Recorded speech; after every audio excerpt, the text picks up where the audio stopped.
séculier, profane. Et puis, ce que ça donne quoi comme résultat? Ça donne comme résultat toutes sortes de crises, crise identité, crise, c'est-à-dire les gens se sentent vides, sentent que leur existence n'a pas de sens, etc. Okay? Donc c'est dans ce sens-là qu'on peut le comprendre. Benjamin dit qu'il faut penser l'histoire profane uniquement en termes profanes. Le but, le télos, c'est le bonheur, mais dans l'atteinte du bonheur, l'ordre du profane trouve son achèvement, trouve sa fin, perd son sens. D'ailleurs, il va, dans la dernière phrase du texte, il dit finalement ce qu'on doit viser sur le plan politique, c'est le nihilisme. Parce que l'atteinte du bonheur produit cela, le nihilisme. Vous comprenez? Bon. Mais ça, cette perte de sens qui est caractéristique de l'ordre profane, ça produit un mouvement en sens inverse, qui est le mouvement de l'intensité messianique, okay, où les gens, finalement, en viennent à poser des questions à propos du sens de leur propre existence. Okay? Alors, c'est exactement l'idée qu'on trouvait chez Bloch. Okay? Benjamin la reformule à sa propre manière. D'accord? Ça va? Alors, je relis la dernière phrase. Car dans le bonheur, tout ce qui est terrestre aspire à son anéantissement, mais c'est seulement dans le bonheur que cet anéantissement lui est promis. Même s'il est vrai que l'intensité messianique immédiate du cœur, c'est un langage qu'on trouve chez Bloch, okay? L'intensité immédiate du cœur de chaque individu dans son être intérieur s'acquiert à travers le malheur, au sens de la souffrance.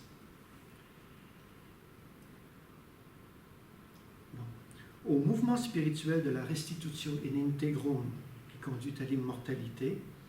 Encore une fois, c'est une idée de la théologie antique et médiévale, qu'on trouve, l'expression on la trouve dans l'esprit d'utopie, restitutio in integrum.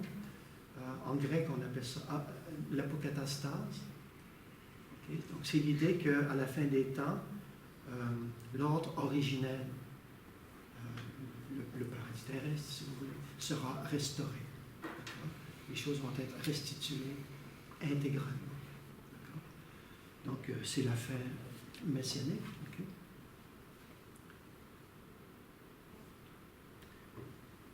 Au mouvement spirituel de la restitutio in integrum qui conduit à l'immortalité,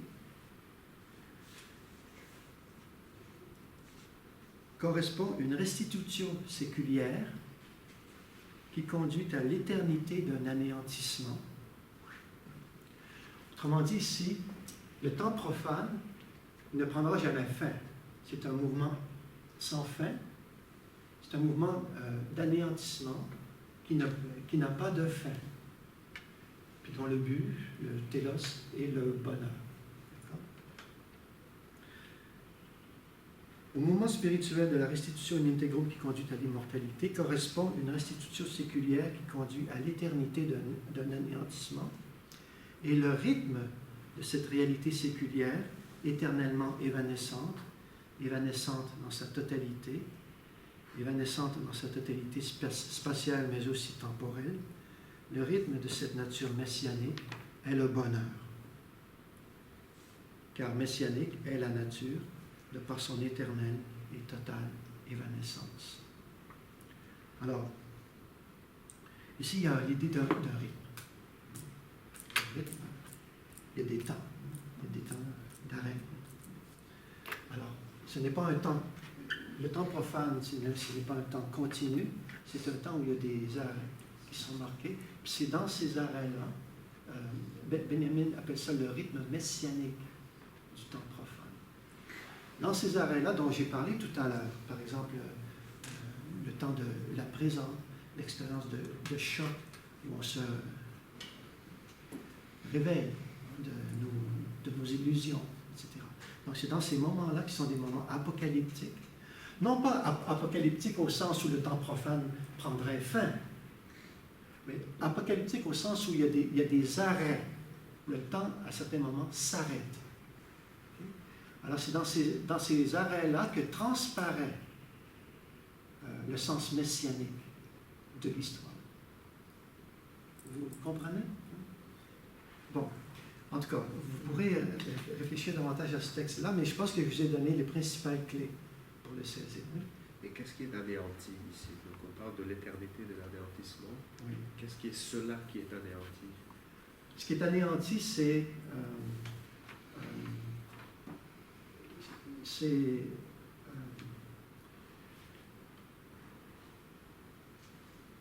je dirais c'est les illusions que nous avons, parce que finalement ce temps-là, il a pour télos le bonheur, mais ce dont on s'aperçoit lorsque le bonheur se réalise, c'est que l'existence est vide de sens. Okay? Puis finalement, chacun est livré à sa propre souffrance, à sa propre quête individuelle, à ses propres questions, à sa propre angoisse, etc. Okay? Alors c'est dans ce sens-là. On essaie de réaliser une société où tout le monde serait heureux, mais finalement c'est l'inverse qui se produit. En poursuivant ce but-là, il y a un effet inverse qui se produit. Et c'est à ces moments-là que on accède à l'élément messianique qui court parallèlement à l'histoire en quelque sorte. Oui, voilà. Alors c'est une idée c'est très benjaminien. Mais vous voyez, il y a une influence de Bloch qui est présente là. Chez Bloch, dans le principe d'espérance, à partir de ce que vous avez dit hier, c'est dans ces moments-là que l'histoire est relancée en fait. Oui. C'est des moments d'inspiration positive finalement par lesquels il faut passer précisément pour que le mouvement puisse toujours se relancer. Je comprends bien cette différence entre Bloch et Benjamin. Vous serez d'accord avec cette comparaison? Oui. Quoique chez Benjamin aussi, il y a un relancement. Il y a une autre idée qui est importante chez Benjamin, un autre concept que je n'ai pas présenté jusqu'à présent, mais c'est important que j'en parle maintenant. Vous vous souvenez, j'ai parlé de l'image du tourbillon qui serait comme l'articulation entre les deux flèches. Dans l'origine du drame baroque allemand, lorsqu'il parle de ce tourbillon, il l'associe à l'idée d'origine. Le titre du livre, c'est Origine du drame baroque allemand. L'idée d'origine. Bon. L'idée d'origine, c'est une idée qu'on trouve chez Bloch, qu'on trouve chez Benjamin, et leur source commune est Hermann Cohen, encore une fois. Alors je reviens à lui.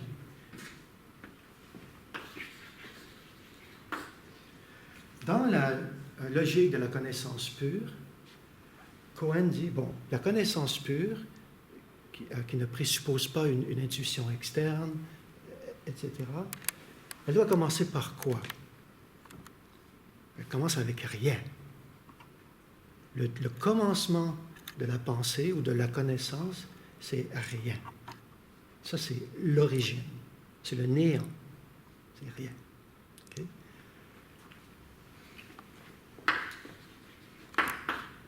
C'est un zéro. Okay? Mais ce que Cohen a derrière la tête ici, c'est la chose suivante. Il dit, bon, une logique de la connaissance pure, c'est une logique qui est une logique de la connaissance scientifique. Alors, il faut opérer une déduction des catégories. Quelles sont les catégories les plus fondamentales, lesquelles on va pouvoir déduire d'autres catégories qui vont nous permettre de produire un système catégoriel qui va couvrir l'ensemble de la connaissance du réel. D'accord? Les premières catégories de la connaissance pure, comme chez Kant, c'est les catégories mathématiques. D'accord? Alors, Cohen dit, la première catégorie de la connaissance pure, c'est d'abord une connaissance qui ne part de rien, qui part d'un zéro. Mais ce qu'il a derrière la tête ici, ce n'est pas un rien absolu. Ce n'est pas si vous connaissez Schelling, ce n'est pas le hook on, ce n'est pas le néant. C'est un rien déterminé. C'est un ne pas. C'est le mais on. Okay? Donc, Cohen ici pense surtout au zéro infinitésimal. Le zéro infinitésimal qui est l'origine du mouvement. C'est un zéro, c'est rien, c'est l'infiniment petit. Mais ce n'est pas absolument rien parce que c'est une impulsion infiniment petite. Vous comprenez? Alors, c'est là-dessus qu'est basée l'idée du calcul différentiel, à partir duquel on peut calculer le mouvement, puis comprendre finalement le réel physique dans toute sa complexité. C'est ça que Cohen a derrière la tête lorsqu'il parle de l'origine comme étant rien. Mais ce rien-là, on le pense comme une négation, et puis comme une impulsion. Donc, il y a aussi l'idée d'anticipation infinitésimale qui est présente là-dedans. Ce sont toutes des idées qui ont été reprises abondamment par Bloch. Toute la première section de la logique de la connaissance pure de Cohen, il l'appelle la logique de l'origine. C'est une logique au sens catégoriel. Mais Bloch en a fait une lecture ontologique. C'est-à-dire, il a dit ce dont Cohen parle ici, on peut le comprendre non seulement en termes mathématiques, oui, on peut faire comme ça, mais on peut comprendre la réalité elle-même, l'existence temporelle, on peut la comprendre dans ces termes-là. Le zéro infinitésimal, c'est quoi? C'est l'instant. C'est l'instant qui est absolument ponctuel, mais qui est une impulsion vers l'avant. Donc, Bloch transpose ces catégories-là en un sens ontologique. D'accord? Puis, toute son ontologie du non-encore-être est fondée là-dessus. C'est important pour comprendre Benjamin aussi. Parce que Benjamin dit, je n'invente pas là, dans la préface à ce livre-là, Origine du drame baroque allemand, il y a un concept de l'origine qui est présent ici. Puis il dit nommément, c'est un concept qui vient de Cohen, mais il faut comprendre Cohen, la notion d'origine de Cohen, non pas en termes purement épistémologiques, mais en termes ontologiques. À mon avis, c'est un emprunt direct à Bloch. Okay? Benjamin dit aussi que ce tourbillon, c'est l'origine. C'est ça. Le point d'articulation entre les deux ordres, l'ordre profane et l'ordre messianique, c'est l'origine. Mais l'origine comprise comme quelque chose d'infinitésimal, de très petit, de très modeste. D'accord? Bon. Comment maintenant Cohen, c'est-à-dire Benjamin, de manière plus précise, comment est-ce qu'il comprend l'origine? Évidemment, il reprend des éléments de Cohen, des éléments de Bloch, mais il se l'approprie à sa propre manière. Il comprend l'origine de la manière suivante. L'origine, c'est le monde des idées. Il a une conception kantienne et platonicienne. Comme les néo-kantiens, si vous lisez Cohen, Nathorp, c'est des gens qui associaient l'a priori kantien avec la théorie des idées de Platon.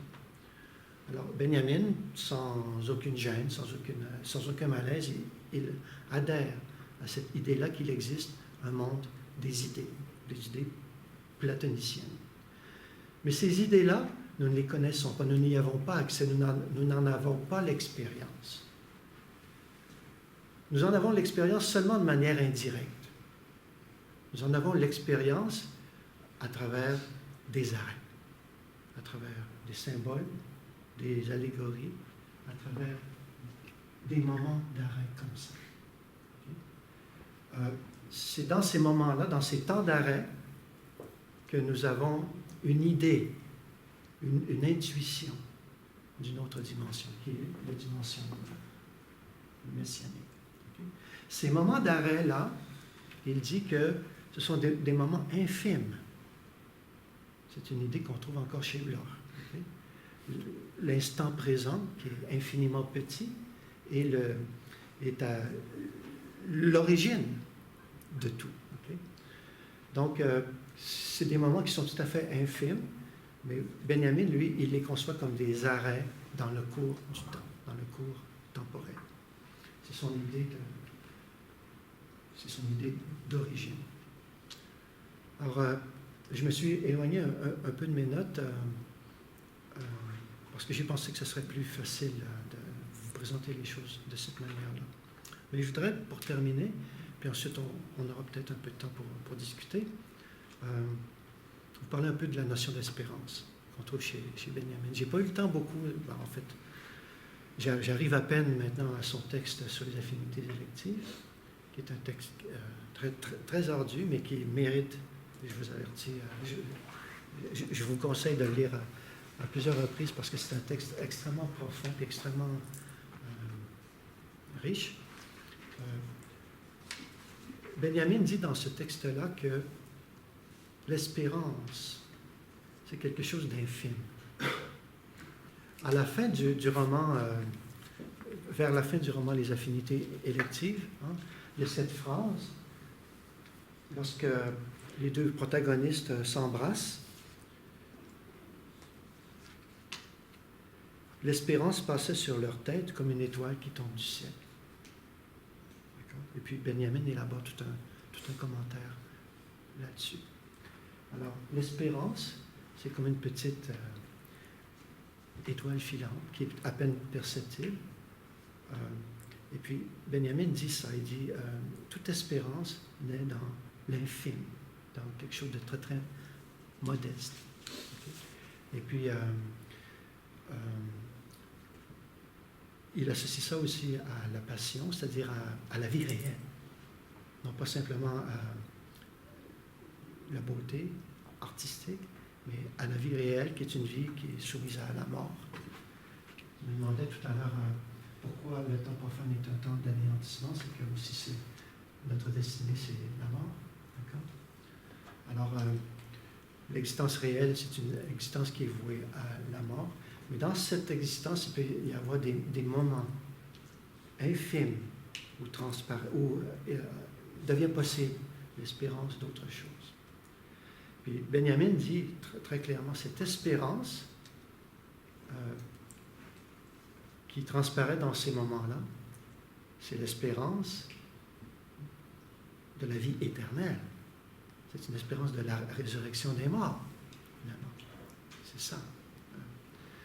Ce que nous espérons, c'est que ceux que nous aimons vivent toujours. C'est cette espérance-là qui transparaît dans ces moments-là. Alors, il élabore tout un commentaire autour de cette phrase-là. Je vais terminer avec, justement, avec la dernière page du texte sur les affinités électives.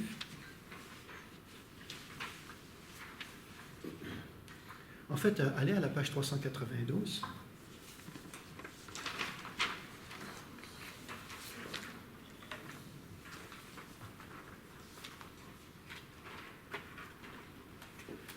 Je vais lire à partir de la 5e ligne du bas. Voici la phrase qui, pour parler comme Hölderlin, contient la césure de l'œuvre. Bon, césure de l'œuvre, plus haut dans le texte, il a expliqué qu'est-ce que ça voulait dire. Il a associé ça avec une expression un peu énigmatique. Il appelle l'inexprimable. D'accord? C'est quoi? L'inexprimable, dit Benjamin, au moment où il en parle, c'est à la page 363, je crois. Oui. Il dit, l'inexprimable, c'est une expérience de choc, c'est une expérience de rupture. Encore une fois, c'est la même idée qui revient. C'est quelque chose qui est hors de notre contrôle. Okay? Et puis, Benjamin dit, dans le roman Les affinités électives, cette petite phrase-là introduit une rupture dans le roman. C'est-à-dire, cette phrase-là nous fait sortir de l'histoire elle-même, puis nous amène à un autre plan. Comment? Il l'explique tout de suite après. Il dit, à vrai dire, il ne la voit pas tomber, l'étoile filante. Et Goethe ne pouvait indiquer plus clairement que l'ultime espoir n'est tel que pour les êtres en faveur de qui l'on espère, non pour ceux qui espèrent eux-mêmes. Bon. Si vous réfléchissez bien à cette phrase-là, elle est facilement compréhensible. Lorsque Goethe dit une étoile filante passait au-dessus de leur tête au moment où ils s'embrassaient, mais ils étaient en train de s'embrasser, ils ne l'ont pas vu, l'étoile filante. C'est le point de vue du narrateur. Il nous dit l'étoile filante a passé au-dessus de leur tête comme une petite espérance. C'est le point de vue du narrateur. Le narrateur, lorsqu'il exprime ce point de vue-là, il nous transporte en dehors de l'histoire. Il fait une réflexion personnelle. Vous comprenez? Alors, c'est en ce sens-là que Benjamin, il dit, ici, il y a une césure dans l'œuvre. Goethe, en écrivant cette phrase-là, nous transpose sur un autre plan, qui n'est pas le plan interne à l'histoire, mais finalement, c'est une réflexion qu'il fait. D'accord? Je trouve ça intéressant. Il parle de césure ici, puis la césure, il faut la comprendre comme, encore une fois, comme une rupture dans un cours. D'accord? Voilà qui justifie le plus profondément l'attitude du narrateur. L'attitude du narrateur, c'est quelque chose qui est connu en théorie littéraire, c'est la voix narrative. La voix narrative qui fait des commentaires sur l'action qui est décrite. D'accord?